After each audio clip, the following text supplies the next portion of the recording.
ఓం నమో వెంకటేశాయ. 2026వ ఆంగ్లనామ సంవత్సరము అలాగే శ్రీ పరాభవ నామ సంవత్సరానికి సంబంధించి మీనరాశి పీసెస్ ఇంగ్లీష్లో పూర్వభద్ర 4, ఉత్తరాభద్ర 1, 2, 3, 4, రేవతి 1, 2, 3, 4, ఆదాయం 14, వ్యయం 11, రాజపూజ్యం 7, అవమానం 2. ఈ సంవత్సరము ఏలినాటి శని జన్మ శనిలో ఉన్నది.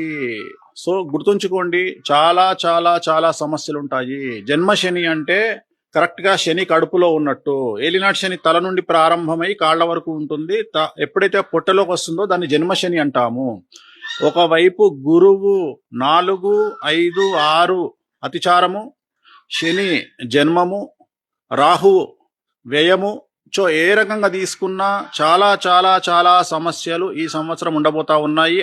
విపరీతమైన ధన నష్టము, ఆరోగ్య భంగము, సామాజికంగా గౌరవం దెబ్బతినడము, పని లేకపోవడము, భార్య సంపాదన మీద బ్రతకడము. అంటే ఇంట్లో భార్య మాత్రమే సంపాదించే అవకాశము, స్త్రీలు మాత్రమే సంపాదించే అవకాశము, భర్తకు పని లేకపోవడము, విద్యార్థులకు విపరీతమైనటువంటి సమస్యలు, న్యాయపరమైన ఇబ్బందులు, పోలీస్ కేసులు, ప్రేమ వ్యవహారంలో చిక్కులు, ఫెయిల్ అవ్వడము, మార్కులు తక్కువగా రావడము, కొన్ని సబ్జెక్టులు ఫెయిల్ అవ్వడము, వీసాలు రిజెక్ట్ అవ్వడము, ఉద్యోగస్తులకు చాలా సమస్యలు, కేసులు, సిబిఐ, ఏసీబీ, సిఐడి కేసులు, పై అధికారుల వల్ల సమస్యలు, అలాగే రాజకీయ నాయకులకు ఫెయిల్యూర్స్ అంటే ఎన్నికలలో ఓటమి, ధన నష్టము, ప్రజల్లో చెడ్డ పేరు, అలాగే ప్రభుత్వంలో చెడ్డ పేరు, పార్టీలో చెడ్డ పేరు, ఉన్న పదవులు కోల్పోవడము, రైతులకు మొదటి పంట అనుకూలంగాను రెండవ పంట నష్టంగాను ఉండడము, రుణాలు చేయాల్సి రావడము, కౌలుదారులకు విపరీతమైన సమస్యలు. ఆల్మోస్ట్ ఆల్ మీకు ఏ రైతులకు తీసుకున్నా, ఉదాహరణ చేపల చెరువులు, రొయ్యల చెరువుల వారికి ఇబ్బందులు, పంట సరిగ్గా చేతికి అందకపోవడము, పోల్ట్రీ రంగంలో ఆశించిన స్థాయిలో అభివృద్ధి ఉండకపోవడము, కళాకారులు, క్రీడాకారులకు వ్యతిరేకమైన ఫలితాలు, మీకు రావాల్సినటువంటి అవకాశాలను వేరే వారు తీసుకొని పోవడము, సో చెడ్డ పేరు, చాలా సమస్యలు.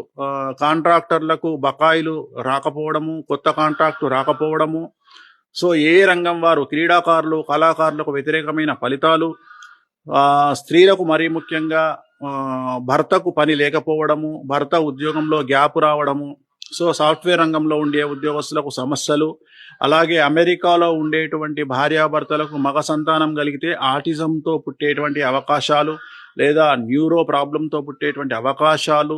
సో ఇవన్నీ కూడా చాలా వరకు ఏలినాటి శని 100కు 98% చెడు ఫలితాలను ఇవ్వబోతా ఉంది.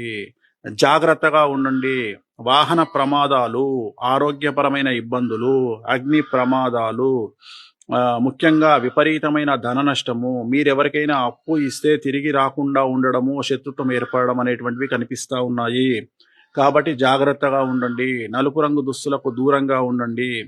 సాధ్యమైనంత వరకు రాత్రిపూట ప్రయాణాలను వాయిదా వేసుకోండి. అలాగే అనవసరమైన ఖర్చులు చెయ్యకండి.